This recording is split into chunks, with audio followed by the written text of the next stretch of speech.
Hit Season 2.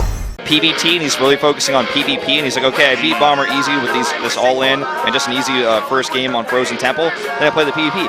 I don't know if I think he's going to be playing a PvT if he wins this. Yeah. If he plays like that again, Definitely, he won't even be in the winner's match.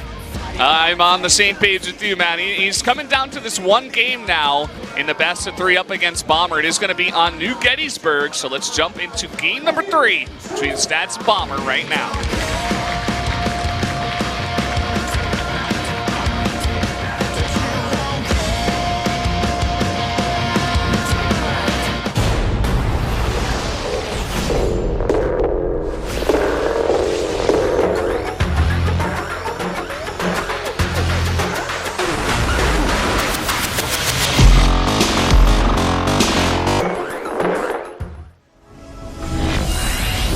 We are on one of our newer maps in the pool, New Gettysburg, and down in the bottom right in the red, losing that last one, it is Stats. And down to the bottom left, in blue, from Terran player, it is Bomber. 2 in this group. All 4 players in the group will have to prepare for 2 matchups if they want to do their full homework, but as I mentioned before, if Stats was really expecting to play a PvP finals, you might actually be thinking he really just focuses on that matchup and takes the easier win over Bomber. The difference in results and caliber for these 2 players ever since Stats switched over to StarCraft 2 full time, it's wider than the Pacific Ocean, okay?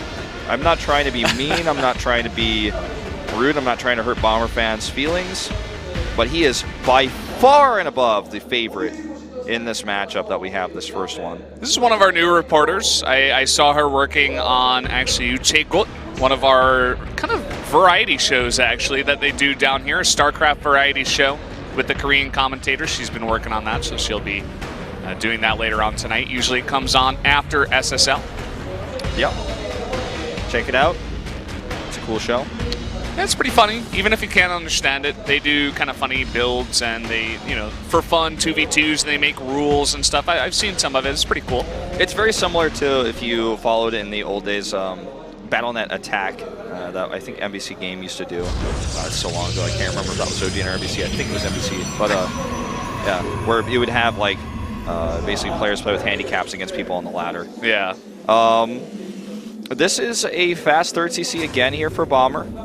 Not as aggressive of a build from Stats, but perhaps what he did in Game 2 was very much related to what he's been told or what he's noticed on the ladder, or maybe someone leaked that Bomber's liking to do these builds.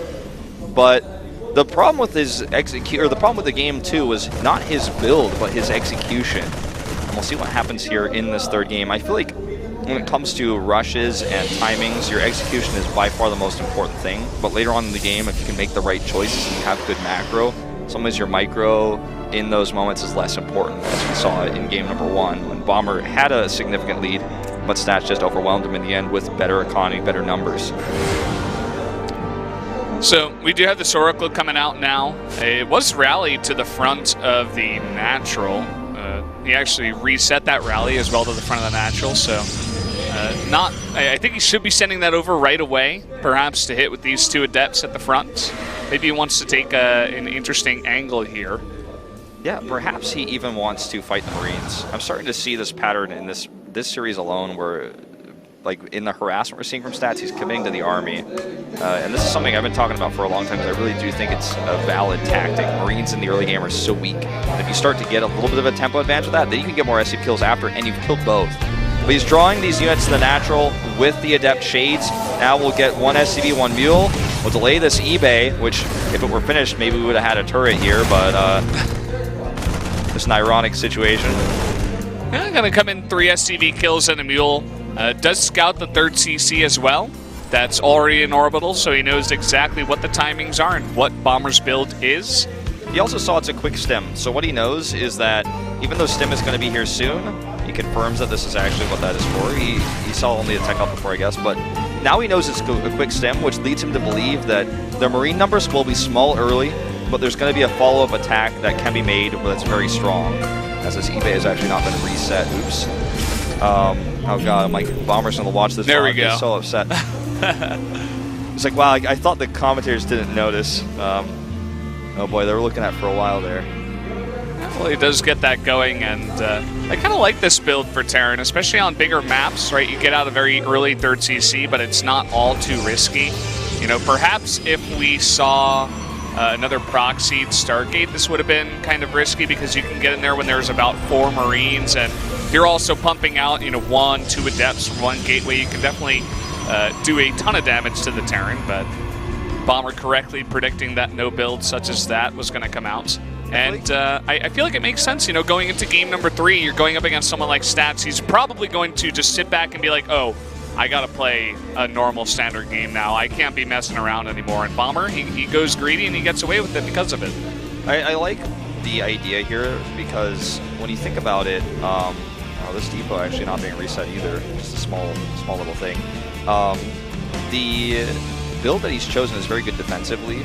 Like, there's no way that Stats can break him or kill him when you have Stim this quickly. He doesn't have that many Marines, but on the defensive, that'll be okay. But it also allows him now, if he hits it, he doesn't have enough money right now, but if he does it the second, drop down the combat shield upgrade, he can hit with combat shields +1 and a large Marine count that's built off of these 3 barracks he's adding right now, with an economy that supports it. The counter to this, though, is because Stats knew he had such a weak army early, Stats was also counter-wise greedy. He took a 3rd base, he got a very early forge, he's going to have +1 as well. And his 3rd base was mining. And oh no, 2 mules wasted. Where's that mule's cane? You gotta throw it up at the Oracle, try to knock it out of the air there, perhaps. But yeah, I mean, it's kind of interesting looking at Stats now. We are going to go into a very long macro kind of style here, and this is going to be the first time. I love the addition of the Void Ray too. Just over there, he's like, there's basically only one path unless you're going to go over the bridge. And just having 1 Void Ray there, as well as 2 pylons on the edge of his base, can really just deny anything as long as the Mothership Core is there. So he can really spread out his defense more so towards the 2nd, 3rd, and even 4th base that's coming up now. There's somewhat of a blind spot for these turrets, just enough to allow this drop, but I don't think he'll be able to do a defensive pickup. He's just going to have to let these Adepts go. Bomber predicts that it is going to be a 2-pronged attack, though. It does have units ready. Again, the stim I was talking about, very useful defensively, but it's not enough here at the 3rd base. Combat shields are not ready. Would have been really useful to have here.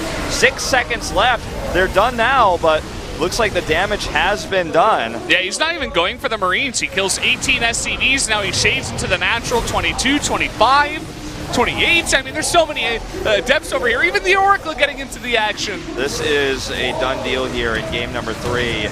Pretty much type your GG now. The shades get in the main base, and Bomber is DED dead, man. He's going to lose his entire economy to about 9, 10 Adepts and 1 Oracle here. Oh, those are the wrong kind of mules that you see. This is the mules that you put down when you lost the game. 55 dead SCVs, and he's not done. 58.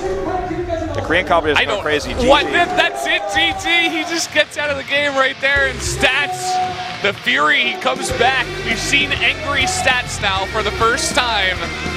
He wants Bomber out of his series. Bomber signs off on that so fast. That's the Pacific Ocean of skill difference I'm talking about when it comes to the ability to deal with harassment like that. Bomber got countered because Stats had a fast 3rd base. He had a large army that was built there.